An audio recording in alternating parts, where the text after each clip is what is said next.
पर्यावरण कार्यकर्ता सोनम वांगचुक ने अपने लंबे समय से जारी भूख हड़ताल को समाप्त करने का ऐलान कर दिया।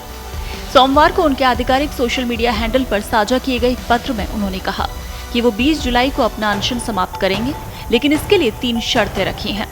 वांगचुक का कहना है यदि इन 3 में से कोई भी एक शर्त पूरी होती है तो वो अपनी भूख हड़ताल खत्म कर देंगे। सोनम वांगचुक ने अपने पत्र की शुरुआत समर्थकों का आभार जताते हुए की। उन्होंने लिखा, प्रिय दोस्तों और साथियों, आप में से कई लोगों ने पूछा है कि मैं भूख हड़ताल कब खत्म करूंगा। जैसा कि समर्थकों को पहले भी बताया गया था, मैं 20 जुलाई को भूख हड़ताल खत्म कर दूंगा। हालांकि उन्होंने स्पष्ट किया कि ये फैसला कुछ महत्वपूर्ण शर्तों के साथ जुड़ा हुआ है। पहली शर्त के अनुसार यदि केंद्र सरकार शिक्षा व्यवस्था में हाल ही के वर्षों में सामने आई गंभीर विफलताओं, विशेष रूप से पेपर लीक जैसी घटनाओं की जिम्मेदारी स्वीकार करती है तो वो अपना अनशन समाप्त कर देंगे।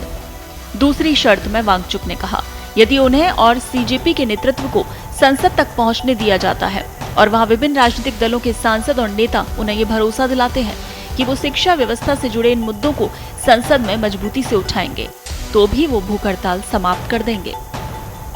वहीं तीसरी शर्त के तहत उन्होंने कहा, यदि उनकी स्वास्थ्य स्थिति या किसी अन्य कारण से उनके लिए संसद जाना संभव नहीं हो पाता तो विभिन्न दलों के सांसद और नेता सफदरजंग अस्पताल पहुंचकर उन्हें यही आश्वासन दें कि वो संसद में शिक्षा व्यवस्था की खामियों और पेपर लीक जैसे मामलों को प्रमुखता से उठाएंगे। वहीं अपने पत्र के अंत में सोनम वांगचुक ने सफदरजंग अस्पताल में अपनी मौजूदगी को लेकर भी गंभीर टिप्पणी की। उन्होंने लिखा कि वो सफदरजंग अस्पताल में गैर कानूनी नजरबंदी की स्थिति में है, जहां उनके आने जाने, बोलने और लोगों से बातचीत करने की स्वतंत्रता पर रोक लगी है। उन्होंने इस स्थिति पर भी सवाल उठाए और इसे लोकतांत्रिक अधिकारों के खिलाफ बताया। इधर जंतर मंतर पर प्रदर्शन जारी है। वांगचुक के समर्थक और सीजेपी कार्यकर्ता अब भी धरना दे रहे हैं। वहीं आज सोमवार से संसद का मानसून सत्र शुरू होने के कारण दिल्ली पुलिस ने सुरक्षा व्यवस्था कड़ी कर दी है।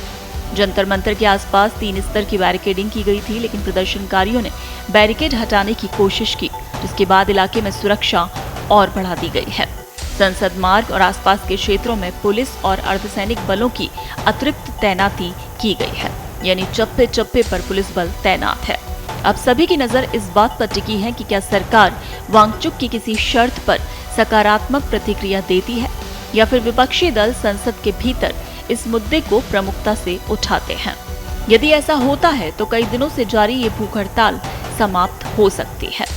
वहीं दूसरी ओर संसद के मानसून सत्र में शिक्षा व्यवस्था, पेपर लीक और प्रदर्शन से जुड़े मुद्दों पर राजनीतिक टकराव तेज होने की संभावना भी बढ़ गई है।